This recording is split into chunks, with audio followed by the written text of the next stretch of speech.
ಇದೆಲ್ಲದ್ರ ಬಗ್ಗೆ ಇನ್ನಷ್ಟು ಮಾಹಿತಿಯನ್ನ ಕೊಡ್ತಾ ಹೋಗ್ತಾರೆ ನಮ್ಮ ಪ್ರತಿನಿಧಿ ಮುನಿರಾಜು ಸ್ಪಾಟ್ನಲ್ಲಿ ಇದ್ದಾರೆ. ಅಲ್ಲಿ ಏನಾಗ್ತಾ ಇದೆ ಅನ್ನುವಂಥದ್ರ ಬಗ್ಗೆ ನಮಗೆ ಒಂದು ಕ್ಲಾರಿಟಿಯನ್ನು ಕೊಡುವಂಥ ಕೆಲಸವನ್ನು ಮಾಡ್ತಾ ಹೋಗ್ತಾರೆ. ಮುನಿರಾಜು, ನೋಡ್ತಾ ಇದ್ದೀವಿ ಸ್ಥಳ ಮಹಜರು ಪ್ರಕ್ರಿಯೆಯಲ್ಲಿ ನಡೀತಾ ಇರುವಂಥದ್ದು. ಹೇಗೆ ನಡೆಯುತ್ತೆ ಈ ಸ್ಥಳ ಮಹಜರು ಪ್ರಕ್ರಿಯೆ? ಯಾವ ರೀತಿಯಾಗಿ ಅಲ್ಲಿ ಮಾಹಿತಿಯನ್ನ ಪಡ್ಕೊಳ್ತಾರೆ, ಸ್ಥಳ ಮಹಜರನ್ನ ಮಾಡ್ತಾರೆ ಪೊಲೀಸರು? ಪೃಥ್ವಿ, ಈಗ ದರ್ಶನ್ ಮತ್ತೆ ಉಳಿದ ಎಲ್ಲಾ ಆರೋಪಿಗಳನ್ನ ಈ ಒಂದು ಘಟನಾ ಸ್ಥಳಕ್ಕೆ ಕರ್ಕೊಂಡು ಬಂದಿದ್ದಾರೆ. ಇಲ್ಲಿ ಆರೋಪಿಗಳನ್ನ ಸ್ಥಳ ಮಹಜರು ಮಾಡುವಂತ ಕೆಲಸವನ್ನ ಪೊಲೀಸರಿಗೆ ಮಾಡ್ತಾ ಇರೋದು. ಏನು ಕೃತ್ಯ ಎಸಗಿದಂತ ಆ ಒಂದು ಸ್ಥಳ ಏನಿದೆ ಅಲ್ಲಿ ಎಲ್ಲಾ ಆರೋಪಿಗಳನ್ನ ಯಾರ್ಯಾರು ಎಲ್ಲೆಲ್ಲಿ ನಿಂತಿದ್ರು ಘಟನೆ ವೇಳೆ ಮತ್ತೆ ಯಾರು ಮೊದಲು ಆರೋಪಿ ನಮ್ಮ ಪ್ರತಿನಿಧಿಯ ಸಂಪರ್ಕ ಸಾಧ್ಯವಾಗ್ತಾ ಇಲ್ಲ. ಅಲ್ಲಿ ಸಾಕಷ್ಟು ಕಷ್ಟಪಟ್ಟು ನಮ್ಮ ಕ್ಯಾಮ್ರಾಮನ್ಗಳು ಕೂಡ ಅಷ್ಟೇ ಆ ವಿಜುವಲ್ಸನ್ನು ನಿಮ್ಮ ಮುಂದೆ ಇಡುವಂಥ ಕೆಲಸವನ್ನು ಮಾಡ್ತಾ ಇದ್ದೀವಿ. ನಿಮಗೆ ಇನ್ನೊಂದು ಲಾಂಗ್ ಆ್ಯಂಗಲಲ್ಲಿ ತೋರಿಸ್ತಾ ಇದ್ವಿ. ಇವತ್ತು ಬ್ಲಾಕ್ ಟೀ ಶರ್ಟ್ನಲ್ಲಿ ಬಂದಿದ್ದಾರೆ ದರ್ಶನ್. ಅವರ ಮನೆಯಿಂದ ತರಿಸಲಾಗಿರುವಂಥದ್ದು ಬಟ್ಟೆಗಳನ್ನು. ಇಲ್ಲಿ ಸ್ಥಳ ಮಹಜರು ಪ್ರಕ್ರಿಯೆ ಒಳಗಡೆ ನಡೀತಾ ಇದೆ. ಹಿರಿಯ ಅಧಿಕಾರಿಗಳಿದ್ದಾರೆ, ಪೊಲೀಸರು ಅಲ್ಲಿ ಸ್ಥಳ ಮಹಜರು ಪ್ರಕ್ರಿಯೆಯನ್ನು ಮಾಡ್ತಾ ಇರುವಂಥದ್ದು. ಆ ಶೆಡ್ಡಲ್ಲಿ ನೋಡಿ, ನೀವು ಏನು ಕೂಗಾಡಿದ್ರು ಅಷ್ಟೇ, ಏನು ಮಾಡಿದ್ರು ಅಷ್ಟೇ, ಏನೂ ಗೊತ್ತಾಗಲ್ಲ ಅಂಥ ಸ್ಥಳಕ್ಕೆ ಕರ್ಕೊಂಡು ಹೋಗಿದ್ದಾರೆ. ಅಂದರೆ ಪಕ್ಕಾ ಪ್ಲಾನ್ ಮಾಡ್ಕೊಂಡಿದ್ದಾರೆ, ಏನಾದರೂ ಒಂದು ಗತಿ ಕಾಣಿಸ್ಬೇಕು ಅಂತ ರೇಣುಕಾ ಸ್ವಾಮಿಗೆ. ನಮ್ಮ ಪ್ರತಿನಿಧಿ ಸಂಪರ್ಕ ಮತ್ತೊಮ್ಮೆ ಸಾಧ್ಯವಾಗಿದೆ. ಸಂಪರ್ಕಕ್ಕೆ ಸಿಕ್ಕಿದ್ದಾರೆ ನಮ್ಮ ಪ್ರತಿನಿಧಿ ಮುನಿರಾಜು. ಅವಾಗಲೇ ಹೇಳ್ತಾ ಇದ್ರಿ, ಹೇಳಿ ಸ್ಥಳ ಮಹಜರು ಪ್ರಕ್ರಿಯೆ ಯಾವ ರೀತಿಯಾಗಿ ನಡೆಯುತ್ತೆ ಅಂತ. ಪೃಥ್ವಿ, ಈಗಾಗಲೇ ದರ್ಶನ್ ಮತ್ತೆ ಎಲ್ಲಾ ಆರೋಪಿಗಳನ್ನ ಈಗಾಗಲೇ ಈ ಒಂದು ಶೆಡ್ ಏನಿದೆ ಆ ಒಂದು ಶೆಡ್ಗೆ ಕರ್ಕೊಂಡು ಬಂದು ಇಲ್ಲಿ ಪ್ರತಿಯೊಬ್ಬರನ್ನ ಮಹಜರು ಮಾಡುವಂತದ್ದು. ಅಂದ್ರೆ ಆ ಒಂದು ಕೃತ್ಯ ನಡೆದ ಸಂದರ್ಭದಲ್ಲಿ ಯಾರ್ಯಾರು ಎಲ್ಲೆಲ್ಲಿ ನಿಂತಿದ್ರು, ಮತ್ತೆ ಮೊದಲು ಯಾರು ರೇಣುಕಾ ಸ್ವಾಮಿ ಮೇಲೆ ಹಲ್ಲೆಯನ್ನ ಮಾಡ್ತಾರೆ, ಮತ್ತೆ ಯಾವ ವೆಪನ್ ಇಂದ ಅವರು ಬಳಸಿ ಅದನ್ನ ಹಲ್ಲೆ ಮಾಡಿದ್ರು ಅನ್ನೋದ್ರ ಬಗ್ಗೆ ಕೂಡ ಪರಿಶೀಲನೆ ಮಾಡ್ತಾರೆ. ನಂತರ ಪ್ರತಿಯೊಬ್ಬ ಆರೋಪಿ ಎಷ್ಟು ಜನ ಇದ್ರು ಅಷ್ಟು ಜನರನ್ನ ನೀವು ಮೊದಲು ಅಂದ್ರೆ ಘಟನಾ ಸಂದರ್ಭದಲ್ಲಿ ನೀವು ಯಾರು ಮೊದಲು ಎಂಟ್ರಿ ಆಗಿದ್ರಿ, ಮತ್ತೆ ಯಾರ ಸ್ಥಳದಲ್ಲಿ ಯಾರ್ಯಾರು ನಿಂತಿದ್ರು, ಮತ್ತೆ ದರ್ಶನ್ ಇಲ್ಲಿಗೆ ಬಂದಾಗ ಎಲ್ಲಿ ನಿಂತ್ಕೊಂಡಿದ್ರು ಅಥವಾ ಕುಳಿತುಕೊಂಡಿದ್ರು ಅನ್ನೋದ್ರ ಬಗ್ಗೆ ಮಾಹಿತಿಯನ್ನ ಪಡ್ಕೊಳ್ತಾರೆ. ನಂತರ ಮೊದಲು ಆತನ ಮೇಲೆ ರೇಣುಕಾ ಸ್ವಾಮಿ ಮೇಲೆ ಮೊದಲು ಹಲ್ಲೆ ಮಾಡಿದಂತ ವ್ಯಕ್ತಿ ಯಾರು, ಮತ್ತೆ ಆ ನಂತರ ಬಂದು ಮತ್ತೆ ಯಾರು ಹಲ್ಲೆ ಮಾಡಿದ್ರು, ಮತ್ತೆ ಯಾವ ವಸ್ತುವಿನಿಂದ ಆತನ ಮೇಲೆ ಹಲ್ಲೆ ಮಾಡಿದ್ರು ಅನ್ನೋದ್ರ ಬಗ್ಗೆ ಅಲ್ಲಿಯೇ ಒಂದು ಮಹಜರು ಮಾಡಿ ಅವರಿಂದ ಒಂದು ಮಾಹಿತಿಗಳನ್ನ ಪಡ್ಕೊಳ್ತಾರೆ. ಬಳಿಕ ಇಲ್ಲಿ ದರ್ಶನ್ ಅವರು ಯಾವ ರೀತಿ ಆತನ ಮೇಲೆ ಹಲ್ಲೆ ಮಾಡಿದ್ರು, ಮತ್ತೆ ಅವರು ಯಾವ ಸಮಯಕ್ಕೆ ಎಂಟ್ರಿ ಆಗಿದ್ರು ಅನ್ನೋದ್ರ ಬಗ್ಗೆ ಕೂಡ ಅವರಿಂದ ಒಂದು ಹೇಳಿಕೆಯನ್ನ ದಾಖಲು ಮಾಡ್ಕೊಳ್ತಾರೆ. ನಂತರ ಕೂಲಂಕುಷವಾಗಿ ಪ್ರತಿಯೊಂದನ್ನು ಕೂಡ ಒಂದು ಕಿರು ಚಿತ್ರದಂತೆ ಎಲ್ಲವನ್ನೂ ಕೂಡ ವಿಡಿಯೋ ಚಿತ್ರೀಕರಣ ಮಾಡಿಕೊಂಡು ಅಲ್ಲಿ ಪರಿಶೀಲನೆ ಮಾಡುತ್ತದೆ. ಬಳಿಕ ಅದನ್ನ ಮಹಜರು ಪ್ರಕ್ರಿಯೆಗಳನ್ನ ಮುಗಿಸ್ಕೊಂಡು ನಂತರ ಅವರನ್ನ ವಾಪಸ್ ಕರ್ಕೊಂಡು ಬರ್ತಾರೆ. ಮತ್ತೆ ಈ ಒಂದು ಸಂದರ್ಭದಲ್ಲಿ ಸಾಕಷ್ಟು ಮಾಹಿತಿಗಳು ಕೂಡ ಪೊಲೀಸ್ ಅಧಿಕಾರಿಗಳು ಕಲೆಕ್ಟ್ ಮಾಡ್ತಾರೆ. ಯಾಕಂದ್ರೆ ಕೆಲವು ಸಂದರ್ಭದಲ್ಲಿ ವಿಚಾರಣೆ ವೇಳೆ ಅವರು ಏನು ಹೇಳೋದಕ್ಕೆ ಹಿಂದೆ ಮುಂದೆ ನೋಡ್ತಾರೆ, ಅಥವಾ ಕೃತ್ಯವನ್ನ ಒಪ್ಕೊಳ್ಳೋದಕ್ಕೂ ಕೂಡ ಹಿಂದೇಟಾಗ್ತಾರೆ.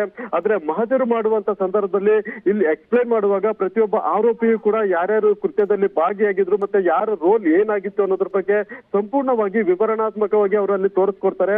ಆ ಸಂದರ್ಭದಲ್ಲಿ ಪೊಲೀಸರು ಅದನ್ನ ಪ್ರತಿಯೊಂದನ್ನು ಕೂಡ ವಿಡಿಯೋ ರೆಕಾರ್ಡ್ ಮಾಡ್ಕೊಂಡು ಅದನ್ನ ಏನು ತನಿಖೆ ಇಲ್ಲಿ ಆ ಸನ್ನಿವೇಶ ರೀಕ್ರಿಯೇಟ್ ಆಗಿರುತ್ತೆ ಮುನಿರಾಜು. ಖಂಡಿತ ಪೃಥ್ವಿ, ಯಾಕಂದ್ರೆ ಇಲ್ಲಿ ಒಂದು ರೀತಿ ಮರುಸೃಷ್ಟಿ ಅನ್ನೋ ರೀತಿಯಲ್ಲೇ ಇಲ್ಲಿ ಒಂದು ಘಟನಾ ದೃಶ್ಯಗಳನ್ನ ಮರುಸೃಷ್ಟಿ ಮಾಡುವ ರೀತಿಯಲ್ಲೇ ಒಂದು ಮಹಜರು ಪ್ರಕ್ರಿಯೆಯನ್ನ ಮಾಡ್ತಾರೆ. ಯಾಕಂದ್ರೆ ಎಲ್ಲಾ ಆರೋಪಿಗಳು ಕೂಡ ಅಲ್ಲಿ ಎಂಟ್ರಿ ಹಾಜರಾಗಿರ್ತಾರೆ. ಮತ್ತೆ ಏನು ಘಟನೆ ನಡೆದಾಗ ಯಾರ್ಯಾರಿದ್ರು, ಮತ್ತೆ ಯಾವ ವೆಪನ್ ಅನ್ನ ಬಳಸ್ಕೊಂಡಿದ್ರು ಪ್ರತಿಯೊಂದನ್ನು ಕೂಡ ರೀಕ್ರಿಯೇಟ್ ಮಾಡ್ತಾರೆ. ಮತ್ತೆ ಮೃತದೇಹ ಎಲ್ಲಿ ಬಿದ್ದಿತ್ತು ಅನ್ನೋ ಒಂದು ಸ್ಥಳ ಏನಿದೆ ಆ ಒಂದು ಮಾರ್ಕ್ ಮಾಡಿರ್ತಾರೆ. ಅಂದ್ರೆ ಏನು ಮೃತದೇಹ ಬಿದ್ದಂತ ಒಂದು ಸ್ಥಳ ಏನಿದೆ ಅದನ್ನು ಕಂಪ್ಲೀಟ್ ಆಗಿ ಒಂದು ಬಣ್ಣದ ಒಂದು ಚಾಕ್ ಪೀಸ್ ಮೇಲೆ ಒಂದು ಮಾರ್ಕ್ ಮಾಡಿರ್ತಾರೆ. ಆ ಸಂದರ್ಭದಲ್ಲಿ ಏನು ರೇಣುಕಾ ಸ್ವಾಮಿ ಈ ಒಂದು ಸ್ಥಳದಲ್ಲೇ ನಿಂತಿದ್ದ, ನಾವು ಈ ಸಂದರ್ಭದಲ್ಲಿ ಬಂದು ಆತನ ಮೇಲೆ ಒಂದು ಹಲ್ಲೆಯನ್ನ ಮಾಡಿದ್ವಿ, ಮತ್ತೆ ಯಾವ ರೀತಿ ಹಲ್ಲೆ ಮಾಡಿದ್ವಿ, ಮತ್ತೆ ಎಲ್ಲಿ ಆತ ಮೃತದೇಹವನ್ನ ಎಸೆದಿದ್ವಿ ಅನ್ನೋದನ್ನ ಪ್ರತಿಯೊಂದನ್ನು ವಿವರಣಾತ್ಮಕವಾಗಿ ಆರೋಪಿಗಳು ಅಲ್ಲಿ ಎಕ್ಸ್ಪ್ಲೈನ್ ಮಾಡ್ತಾರೆ. ನಂತರ ಇದನ್ನ ಸಂಪೂರ್ಣವಾಗಿ ತನಿಖಾಧಿಕಾರಿಗಳು ವಿಡಿಯೋ ಚಿತ್ರೀಕರಣ ಮಾಡಿಕೊಂಡು ಅದನ್ನ ಏನು ಒಂದು ಎವಿಡೆನ್ಸ್ ಅನ್ನೋ ರೀತಿಯಾಗಿ ಬಹುಮುಖ್ಯ ಎವಿಡೆನ್ಸ್ ಅಂತ ಹೇಳಿ ಕನ್ಸಿಡರ್ ಮಾಡಿ ಅದನ್ನ ಕೂಡ ಸಂಗ್ರಹ ಮಾಡ್ತಾರೆ. ನಂತರ ಈ ಎಲ್ಲ ಮುಖ್ಯವಾಗಿ ಅವರು ಕೃತ್ಯ ವಿಚಾರಣೆ ವೇಳೆ ಏನು ಒಪ್ಕೊಳ್ಳೋದಿಲ್ವೋ ಅದನ್ನ ಇಲ್ಲಿ ಒಂದು ರೀತಿ ಎಕ್ಸ್ಪ್ಲೈನ್ ಮಾಡುವಾಗ ಪ್ರತಿಯೊಬ್ರು ಕೂಡ ಅದನ್ನ ಕೇಳೋಣ ಅನ್ಕೊಂಡೆ. ಈಗ ವಿಚಾರಣೆ ಮಾಡುವಂತ ಸಂದರ್ಭದಲ್ಲಿ ನಂಗೇನು ಗೊತ್ತಿಲ್ಲ, ನಾನೇನು ಮಾಡಿಲ್ಲ ಅಂತ ಹೇಳ್ತಾ ಇದ್ರಂತಲ್ಲ ದರ್ಶನ್. ಈಗ ಈ ಮಹಜರು ಪ್ರಕ್ರಿಯೆಯ ಸಂದರ್ಭದಲ್ಲಿ ಅಲ್ಲಿರುವಂತ ಆರೋಪಿಗಳು ಇವರ ಹೆಸರನ್ನ ಹೇಳ್ದಂತ ಸಂದರ್ಭದಲ್ಲಿ ಅಲ್ಲಲ್ಲೇ ಕ್ರಾಸ್ ಕ್ವಶನ್ಸ್ಗಳು ಕೂಡ ಆಗ್ತಾ ಇರುತ್ತಾ? ಖಂಡಿತ ಆಗುತ್ತೆ ಪೃಥ್ವಿ. ಯಾಕಂದ್ರೆ ತನಿಖೆ ವೇಳೆ ಯಾರಾದ್ರೂ ಅದನ್ನು ಏನು ವಿಚಾರಣೆ ಸಂದರ್ಭದಲ್ಲಿ ಯಾರಾದ್ರೂ ಒಂದು ಕೃತ್ಯವನ್ನ ಒಪ್ಕೊಳ್ಳೋದಕ್ಕೆ ಹಿಂದೇಟು ಹಾಕಿದ್ರು ಕೂಡ ಇಲ್ಲಿ ಆರೋಪಿಗಳನ್ನ ಎಲ್ಲರ ಸಮ್ಮುಖದಲ್ಲಿ ಒಂದು ಮಹಜರು ಮಾಡುವ ಸಂದರ್ಭದಲ್ಲಿ ಪ್ರತಿಯೊಬ್ರು ಕೂಡ ಏನು ಕೃತ್ಯದಲ್ಲಿ ಎಷ್ಟು ಜನ ಭಾಗಿಯಾಗಿದ್ರು ಅಷ್ಟು ಜನ ಕೂಡ ಅದನ್ನ ಎಕ್ಸ್ಪ್ಲೇನ್ ಮಾಡ್ತಾರೆ. ಒಬ್ಬೊಬ್ರು ಏನು ಮೊದಲು ಹಲ್ಲೆ ಮಾಡಿದಂತ ವ್ಯಕ್ತಿ ನಾನು ಇಂಥ ಕಡೆಯಿಂದ ಬಂದಿದ್ದೆ ಮತ್ತೆ ಇಂಥವ್ರು ನನಗೆ ಸೂಚನೆಯನ್ನ ಕೊಟ್ಟಿದ್ರು ಹಲ್ಲೆ ಮಾಡೋದಕ್ಕೆ ಅಂತ ಹೇಳಿ ಪ್ರತಿಯೊಬ್ರು ಹೇಳ್ತಾರೆ. ನಂತರ ದರ್ಶನ್ ಅವರು ಇಲ್ಲಿಗೆ ಎಷ್ಟೊತ್ತಿಗೆ ಹಾಜರಾಗಿದ್ರು ಮತ್ತೆ ಅವರು ಕೂಡ ಎಷ್ಟೊತ್ತಿಗೆ ಅಂದ್ರೆ ಯಾವ ರೀತಿ ಹಲ್ಲೆ ಮಾಡಿದ್ರು ಅನ್ನೋದನ್ನು ಕೂಡ ಅವರು ಎಕ್ಸ್ಪ್ಲೇನ್ ಮಾಡ್ತಾರೆ. ಈ ಸಂದರ್ಭದಲ್ಲಿ ದರ್ಶನ್ ಅವರು ಕೂಡ ಇನ್ವಾಲ್ವ್ಮೆಂಟ್ ಕೂಡ ನೀವು ಪತ್ತೆ ಆಗುತ್ತೆ. ನಂತರ ಇದನ್ನ ಅಲ್ಲೇ ಏನು ವಿಡಿಯೋ ಚಿತ್ರೀಕರಣ ಮಾಡ್ಕೊಂಡು ಅದನ್ನ ಎವಿಡೆನ್ಸ್ ಅಂತ ಹೇಳಿ ಪೊಲೀಸರು ಕನ್ಸಿಡರ್ ಮಾಡಿ ಅದನ್ನ ಕೋರ್ಟ್ಗೆ ಸಬ್ಮಿಟ್ ಮಾಡುವಂತ ಕೆಲಸವನ್ನು ಕೂಡ ಮಾಡ್ತಾರೆ ಪೃಥ್ವಿ. ಈಗಾಗಲೇ ಇದಕ್ಕೆ ಸಂಬಂಧಪಟ್ಟಂತೆ ತನಿಖಾಧಿಕಾರಿಗಳು ಮತ್ತೆ FSL ತಂಡ ಕೂಡ ಇಲ್ಲಿ ಹಾಜರಾಗಿದೆ ಮತ್ತೆ ಸೋಕೋ ತಂಡದವರು ಕೂಡ ಇಲ್ಲಿ ಹಾಜರಾಗಿದ್ದು ಇಲ್ಲಿ ಸಂಗ್ರಹ ಆಗುವಂತ ಪ್ರತಿಯೊಂದು ಅಂದ್ರೆ ಫಿಂಗರ್ ಪ್ರಿಂಟ್ ಇರ್ಬೋದು ಮತ್ತೆ ಫುಟ್ ಪ್ರಿಂಟ್ ಇರ್ಬೋದು ಮತ್ತೆ ಬೆರಳಚ್ಚುಗಳೇನಿದೆ ಎಲ್ಲಿ ಯಾರಾದ್ರೂ ವಸ್ತುಗಳನ್ನ ಮುಟ್ಟಿದ್ರೆ ಅಥವಾ ಯಾವುದೇ ಚೇರನ್ನ ಬಳಕೆ ಮಾಡಿದ್ರೆ ಅಥವಾ ಯಾವ್ದಾದ್ರು ವಸ್ತುಗಳನ್ನ ಯಾರಾದ್ರೂ ಟಚ್ ಮಾಡಿದ್ರೆ ಆ ಒಂದು ಬೆರಳಚ್ಚುಗಳನ್ನು ಕೂಡ ಸಂಗ್ರಹ ಮಾಡ್ತಾರೆ.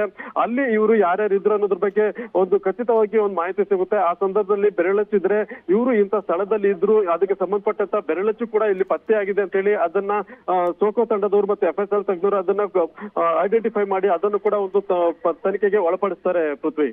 ಈಗ ಅಲ್ಲಿ ಸುತ್ತಮುತ್ತ ಇದ್ವಲ್ಲ CCTVಗಳು ಅದೆಲ್ಲದರ ಫುಟೇಜ್ ಅನ್ನ ಈಗ ಆಲ್ರೆಡಿ ವಶಪಡಿಸ್ಕೊಂಡಿದ್ದಾರಾ ಪೊಲೀಸರುಗಳು? ಖಂಡಿತ ಪೃಥ್ವಿ. ಈಗಾಗಲೇ ಯಾಕಂದ್ರೆ ಇದು ಸುಮಾರು 3-4 ಎಕರೆ ಅಷ್ಟು ಇರುವಂತದ್ದು ಒಂದು ದೊಡ್ಡ ಶೆಡ್ ರೀತಿಯಲ್ಲಿ ಇರುವಂತದ್ದು. ಇಲ್ಲಿ ಸಾಕಷ್ಟು ಏನು ಸೀಸಿಂಗ್ ವೆಹಿಕಲ್ಸ್ ಇದೆ ಮತ್ತೆ ಬಸ್ಗಳನ್ನು ಕೂಡ ಇಲ್ಲಿ ಸೀಸಿಂಗ್ ಮಾಡಿರುವಂತ ಬಸ್ಗಳನ್ನು ಕೂಡ ಇಲ್ಲಿ ನಿಲ್ಸ್ಕೊಂಡಿರುವಂತದ್ದು. ಇಲ್ಲಿ ನೋಡೋ ಸುಮಾರು ಒಂದು 10-15ಕ್ಕೂ ಹೆಚ್ಚು CCTV ಫುಟೇಜ್ ಬೇರೆ ಬೇರೆ ಹ್ಯಾಂಗಲ್ಸ್ ಅಲ್ಲಿ ಕವರ್ ಆಗುತ್ತೆ. ಅದರಿಂದ ಇಲ್ಲಿ ಎಂಟ್ರಿ ಆಗುವಂತದ್ದು ಮತ್ತೆ ಆ ಒಂದು ಶೆಡ್ ಏನಿದೆ ಆ ಒಂದು ಶೆಡ್ ನಲ್ಲಿ ಹೋಗಿ ಹಲ್ಲೆ ಮಾಡುವಂತ ಸ್ಥಳ ಏನಿದೆ ಆ ಒಂದು ಎಂಟ್ರಿ ಸ್ಥಳ ಮತ್ತೆ ಒಳಭಾಗದ ಒಂದು ಸ್ಥಳಗಳನ್ನು ಕೂಡ ಕವರ್ ಮಾಡುವಂತ CCTV ಫುಟೇಜ್ ಗಳನ್ನ ಈಗ ಪೊಲೀಸರು ಕವರ್ ಮಾಡ್ಕೊಂಡಿದ್ದಾರೆ. ಈಗಾಗಲೇ ಒಂದು ಫುಟೇಜ್ ಕಾರ್ ಪಾಸ್ ಆಗುವಂತ ಒಂದು ಫುಟೇಜ್ ಕೂಡ ಸಿಕ್ಕಿತ್ತು. ಆ ನಂತರ ಈಗ ಉಳಿದಿರುವಂತ ಎಲ್ಲ ಫುಟೇಜ್ ಅನ್ನ ಕಲೆಕ್ಟ್ ಮಾಡಿ ಈಗ ಅದನ್ನ ಪರಿಶೀಲನೆ ಮಾಡ್ತಾ ಇದಾರೆ ಪೃಥ್ವಿ. ಓಕೆ, ಧನ್ಯವಾದ ಮುನಿರಾಜು ನಿಮ್ಮೆಲ್ಲ ಮಾಹಿತಿಗಾಗಿ. ಸೊ ನಿಮಗೆ ದೃಶ್ಯಾವಳಿಗಳಲ್ಲಿ ತೋರಿಸ್ತಾ ಇದ್ವಿ ಯಾವ ರೀತಿಯಾಗಿ ಸ್ಥಳ ಮಹಜರನ್ನ ಮಾಡ್ಲಾಗ್ತಾ ಇದೆ ಅನ್ನುವಂಥದ್ರ ಬಗ್ಗೆ. ಅಲ್ಲಿ ಸೀನ್ ರೀಕ್ರಿಯೇಟ್ ಆಗಿರುತ್ತೆ. ಅವತ್ತಿನ ದಿನ ಯಾವ ರೀತಿಯಾಗಿ ಏನಾಯಿತು ಅನ್ನುವಂಥದ್ರ ಬಗ್ಗೆ ಸೀನ್ ರೀಕ್ರಿಯೇಟ್ ಮಾಡಿರ್ತಾರೆ ಪೊಲೀಸರು. ಇಲ್ಲಿ ತನಿಖೆಯ ಸಂದರ್ಭದಲ್ಲಿ ವಿಚಾರಣೆಯ ಸಂದರ್ಭದಲ್ಲಿ ನಾನೇನೂ ಮಾಡಿಲ್ಲ ನನಗೇನು ಗೊತ್ತಿಲ್ಲ ಅನ್ನುವ 2 ಆನ್ಸರ್ ಬರ್ತಾ ಇದೆಯಲ್ಲ ಅಲ್ಲಿ ಉತ್ತರ ಸಿಗ್ತಾ ಇರುತ್ತೆ. ಇಲ್ಲಿ ಯಾರು ನಿಂತ್ಕೊಂಡಿದ್ರು, ಇಲ್ಲಿ ಯಾರು ಹೊಡೆದ್ರು, ಯಾರು ಫಸ್ಟ್ ಹೊಡೆದಿದ್ದು, ಯಾವ ಕೈಯಲ್ಲಿ ಹೊಡೆದ್ರು, ಯಾವುದನ್ನು ಇಟ್ಕೊಂಡು ಹೊಡೆದ್ರು, ಅಲ್ಲಿ ಮರಗಿರ ಎಲ್ಲ ಇತ್ತಲ್ಲ ಮರದ ಪೀಸ್ ಎಲ್ಲ ಅದರಲ್ಲೆಲ್ಲ ಹೊಡೆಯಲಾಯ್ತಾ, ಯಾರು ಹೊಡೆದಿದ್ದು. ಈಗ 13 ಜನನೂ ಸೇಮ್ ಕೊಡ್ಲಿಕ್ಕೆ ಆಗೋದಿಲ್ಲ. ಅಂದರೆ ನಾವೇನಾದರೂ ಯಾಮಾರಿಸ್ತೀವಿ ಪೊಲೀಸರಿಗೆ ಅಂದರೆ ಸೇಮ್ ಆನ್ಸರ್ ಮಾಡ್ಲಿಕ್ಕೆ ಆಗೋದಿಲ್ಲ. ಅವರು ಏನಾದರೂ ಒಬ್ಬೊಬ್ಬ ಒಂದೊಂದು ರೀತಿಯಾಗಿ ಆನ್ಸರ್ ಹೇಳ್ತಾ ಇದ್ರೆ ಅಲ್ಲಿ ಪೊಲೀಸರಿಗೆ ಗೊತ್ತು ಹೆಂಗೆ ಬಾಯಿ ಬಿಡಿಸ್ಬೇಕು ಅಂತ. ಸೊ ಹೀಗಾಗಿ ಈ ಸೀನ್ ರೀಕ್ರಿಯೇಟ್ ಮಾಡುವಂಥ ಸಂದರ್ಭದಲ್ಲಿ ಇದು ತುಂಬ ಇಂಪಾರ್ಟೆಂಟ್ ಆಗುತ್ತೆ. ಒಂದು ತನಿಖೆಯ ಸಂದರ್ಭದಲ್ಲಿ ಆ ತನಿಖೆಗೆ ತುಂಬ ಮೇನ್ ಎವಿಡೆನ್ಸ್ ಇದು. ಆ ಸ್ಥಳ ಮಹಜರನ್ನು ಮಾಡಬೇಕಾದ್ರೆ ನೆಟ್ಟಗೆ ಅಲ್ಲಿ ಏನಾಗಿದೆ ಅನ್ನುವಂಥದ್ದನ್ನು ಹೇಳಬೇಕಾಗುತ್ತೆ. ಈ ಸಂದರ್ಭದಲ್ಲಿ ಸಿಕ್ಕಾಕೊಳ್ತಾರೆ. ಯಾರ್ಯಾರು ಸುಳ್ಳು ಹೇಳ್ತಾ ಇದ್ದಾರೆ, ಯಾರು ನಾನಿಲ್ಲ ಅಥವಾ ನಾನು ಇದ್ದೆ ಅನ್ನುವಂಥದ್ರ ಬಗ್ಗೆ ಏನು ಹೇಳ್ತಾ ಇರ್ತಾರಲ್ಲ, ನಾನು ಮಾಡಿದ್ದು ಅವರೇನು ಮಾಡಿಲ್ಲ ಅಂತ ಹೇಳ್ತಾ ಇರ್ತಾರಲ್ಲ, ಅವಾಗ ಒಂದು ಕ್ಲಾರಿಟಿ ಸಿಗುತ್ತೆ ಆಲ್ಮೋಸ್ಟ್ ಪೊಲೀಸರುಗಳಿಗೆ ಸ್ಥಳ ಮಹಜರು ಪ್ರಕ್ರಿಯೆಯ ಸಂದರ್ಭದಲ್ಲಿ. ಅದು ಈಗ ಡೆತ್ ಸ್ಪಾಟ್, ಅದು ಪಟ್ಟಣಗೆರೆ ಶೆಡ್ ಇದೆಯಲ್ಲ ಡೆತ್ ಸ್ಪಾಟ್. ಈ ಶೆಡ್ಡಲ್ಲಿ ಅಷ್ಟೊಂದು ಗಾಡಿಗಳು ಕಾಣಿಸ್ತಾ ಇದ್ದಾವೆ ಅಂತ ನೀವು ಅನ್ಕೊಬೋದು. ಇಡೀ ಬೆಂಗಳೂರಲ್ಲಿ ಬ್ಯಾಂಕ್ನವರು ಈ ವೆಹಿಕಲ್ಗಳನ್ನು ಸೀಸ್ ಮಾಡ್ತಾರಲ್ಲ, ಆ ವೆಹಿಕಲ್ಗಳನ್ನು ಸೀಸ್ ಮಾಡಿರುವಂಥದ್ದನ್ನು ಇಲ್ಲಿಗೆ ತಗೊಂಬರ್ತಾರಂತೆ, ಸೀಸ್ ಮಾಡಿದಂಥ ವೆಹಿಕಲ್ಗಳನ್ನು. ಸೊ ಹೀಗಾಗಿ ನಿರ್ಜನ ಪ್ರದೇಶ ಅದು. ಅಲ್ಲಿ ಏನು ಮಾಡಿದ್ರು ಏನು ನಡೆದ್ರು ಯಾರಿಗೂ ಗೊತ್ತಾಗಲ್ಲ ಅಂಥ ಕಡೆನೇ ಕರ್ಕೊಂಡು ಹೋಗಿರೋದು. ಈಗ ತೋರಿಸ್ತಾ ಇದೀವಿ ನೋಡಿ ದೃಶ್ಯಾವಳಿಯನ್ನು ನಿಮಗೆ. ದರ್ಶನ್ ನಿಂತಿರುವಂಥ ದೃಶ್ಯಾವಳಿ ಪೊಲೀಸರ ಜೊತೆ. ಎಲ್ಲಿ ಆ ಸ್ಥಳ ಮಹಜರು ಪ್ರಕ್ರಿಯೆ ಮಾಡುವಂಥ ಒಂದು ಸ್ಥಳಕ್ಕೆ ಕರ್ಕೊಂಡು ಹೋಗಿದಾರಲ್ಲ ಆ ಕಡೆ ಇರುವಂಥ ದೃಶ್ಯಾವಳಿ ನಿಮಗೆ ತೋರಿಸ್ತಾ ಇರುವಂಥದ್ದು. ಅಲ್ಲಿಂದ ಬರ್ತಾ ಇರುವಂಥ ನೇರ ದೃಶ್ಯಾವಳಿ ಅದು. ಕೈ ಕಟ್ಕೊಂಡು ನಿಂತ್ಕೊಂಡಿದ್ದಾರೆ ದರ್ಶನ್, ಅವರನ್ನು ವಿಚಾರಣೆ ಮಾಡಲಾಗ್ತಾ ಇದೆ. ಅಲ್ಲಿ DCP ಗಿರೀಶ್ ಅವರು ಕೂಡ ಆವಾಗಲೇ ಬಂದರು. ಅವರು ಕೂಡ ಸ್ಥಳ ಮಹಜರು ಪ್ರಕ್ರಿಯೆಯ ಸಂದರ್ಭದಲ್ಲಿ ಯಾವ ರೀತಿಯಾಗಿ ತನಿಖೆನ ಮಾಡಲಾಗ್ತದೆ ಅನ್ನುವಂಥದ್ರ ಬಗ್ಗೆ ಅವರು ಕೂಡ ನೇತೃತ್ವ ವಹಿಸ್ಕೊಂಡಿದ್ದಾರಲ್ಲ. ಸ್ಥಳ ಮಹಜರು ಹಿರಿಯ ಅಧಿಕಾರಿಗಳಿರ್ತಾರೆ. ಬಿಕಾಸ್ ಇದೊಂದು ಪ್ರಮುಖವಾದಂತಹ ಪ್ರಕರಣ, ಸ್ಟಾರ್ ನಟ ಇರುವಂಥ ಪ್ರಕರಣ. ಸೊ ಹೀಗಾಗಿ ದೊಡ್ಡ ಮಟ್ಟದಲ್ಲಿ ಚರ್ಚೆ ಆಗ್ತಾ ಇರುವಂಥ ಪ್ರಕರಣ. ತನಿಖೆಯ ಹಾದಿ ತಪ್ಪಬಾರದಲ್ವಾ? ಹಿರಿಯ ಅಧಿಕಾರಿಗಳು ಇರ್ತಾರೆ ಇದರಲ್ಲಿ, ಅವರ ಎಂಟ್ರಿ ಇರುತ್ತೆ ಇದರಲ್ಲಿ. DCP ಗಿರೀಶ್ ಅವರ ನೇತೃತ್ವದಲ್ಲೂ ಕೂಡ ಸ್ಪಾಟ್ ಇನ್ವೆಸ್ಟಿಗೇಷನ್ ಮಾಡಲಾಗ್ತದೆ. ನಾನು ಆಗಲೇ ಹೇಳ್ತಾ ಇದ್ದೆ, ಇದೊಂದು ಪ್ರಮುಖವಾದಂಥ ಘಟ್ಟ. ಪ್ರಮುಖವಾಗಿ ಈ ಒಂದು ಸ್ಥಳ ಮಹಜರು ಅನ್ನುವಂಥದ್ದು ತನಿಖೆಗೆ ತುಂಬ ಇಂಪಾರ್ಟೆಂಟ್ ಆಗುತ್ತೆ.